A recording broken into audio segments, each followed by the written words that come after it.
शारदा अधिनियम 1929 ईस्वी के अंतर्गत लड़कियों एवं लड़कों के विवाह की न्यूनतम आयु क्रमशः 14 एवं 18 वर्ष निर्धारित की गई।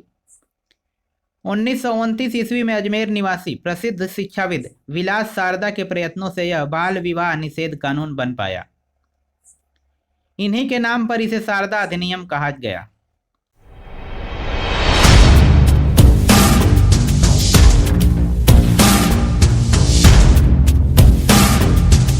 नमस्कार, एग्जाम्स क्वेश्चंस के फ्री वीडियो सीरीज में आपका स्वागत है। इस सीरीज में उत्तर प्रदेश पीसीएस के पिछले 30 वर्षों में पूछे गए प्रश्नों का टॉपिक वाइज एनालिसिस प्रस्तुत किया जाता है।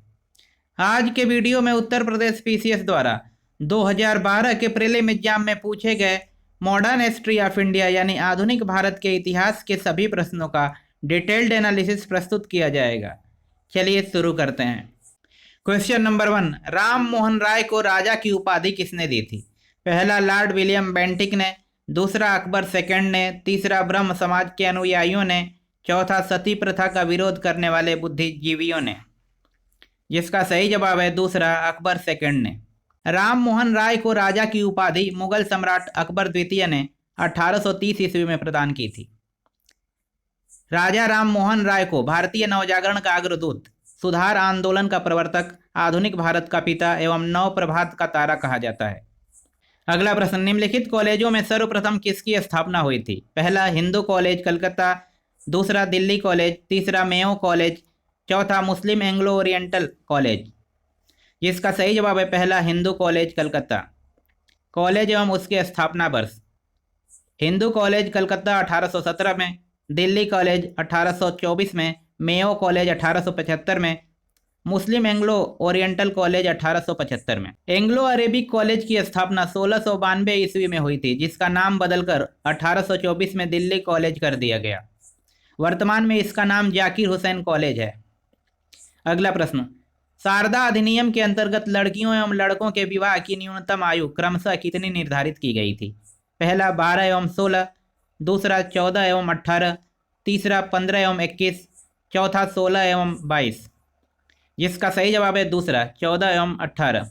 शारदा अधिनियम 1929 ईस्वी के अंतर्गत लड़कियों एवं लड़कों के विवाह की न्यूनतम आयु क्रमशः 14 एवं 18 वर्ष निर्धारित की गई। 1929 ईस्वी में अजमेर निवासी प्रसिद्ध शिक्षाविद विलास शारदा के प्रयत्नों से यह बाल विवाह निषेध कानून बन पाया। इन्हीं के नाम पर इसे शारदा अधिनियम कहा गया। अगला प्रश्न, सूची 1 को सूची 2 से सुमेलित कीजिए तथा सूचियों के नीचे दिए गए कूट से सही उत्तर का चयन कीजिए। सूची 1 समाचार पत्र, सूची 2 भाषा। सूची 1, ए भारत मित्र, बी राष्ट्रमत, सी प्रजामित्र, डी नायक। सूची 2, पहला बंगाली, दूसरा गुजराती, तीसरा हिंदी, चौथा मराठी। जिसका सही सुमेल इस प्रकार है, समाचार पत्र एवं उसकी भाषा, भारत मित्र हिंदी में, राष्ट्रमत मराठी में, प्रजा मित्र गुजराती में, नायक बंगाली में। अगला प्रश्न, वे राष्ट्रीय नेता कौन थे जो 1925 में सेंट्रल लेजिस्लेटिव असेंबली के अध्यक्ष निर्वाचित हुए थे? पहला मोतीलाल नेहरू, दूसरा CR दास, तीसरा वल्लभ भाई पटेल, चौथा विट्ठल भाई पटेल। जिसका सही जवाब है चौथा, विट्ठल भाई पटेल। विट्ठल भाई पटेल को 1925 में हुए सेंट्रल लेजिस्लेटिव असेंबली का अध्यक्ष चुना गया। अगला प्रश्न, 1937 में चुनाव के पश्चात यूपी में गठित मंत्रिमंडल में किसको वित्त विभाग सौंपा गया था? पहला गोविंद बल्लभ पंत को, दूसरा रफ़ी अहमद किदवई को, तीसरा कैलाश नाथ कटाजू को, चौथा मोहम्मद इब्राहिम को। जिसका सही जवाब है दूसरा, रफ़ी अहमद किदवई को। 1937 के चुनाव के पश्चात उत्तर प्रदेश में गठित मंत्रिमंडल में रफ़ी अहमद किदवई को वित्त विभाग सौंपा गया था, जबकि गोविंद बल्लभ पंत उस समय मुख्यमंत्री बने थे। अगला प्रश्न, सूची 1 और सूची 2 को सुमेलित कीजिए तथा सूचियों के नीचे दिए गए कूट से सही उत्तर का चयन कीजिए। सूची 1, कांग्रेस अध्यक्ष डॉक्टर MA अंसारी, पुरुषोत्तम दास टंडन, सरोजिनी नायडू, सुभाष चंद्र बोस। सूची 2 में अधिवेशन स्थान हरिपुरा, कानपुर, मद्रास, नासिक। सही सुमेलित इस प्रकार है, सूची 1 कांग्रेस अध्यक्ष, सूची 2 अधिवेशन स्थान। डॉक्टर MA अंसारी मद्रास में, पुरुषोत्तम दास टंडन नासिक में, सरोजिनी नायडू कानपुर में, सुभाष चंद्र बोस हरिपुरा में। अगला प्रश्न, किस अधिनियम ने भारतीयों को अपने देश के प्रशासन में कुछ हिस्सा लेना संभव बनाया? पहला चार्टर्ड एक्ट 1833, दूसरा चार्टर्ड एक्ट 1853, तीसरा गवर्नमेंट ऑफ इंडिया एक्ट 1858, चौथा इंडियन काउंसिल एक्ट 1861, जिसका सही जवाब है पहला चार्टर्ड एक्ट 1833।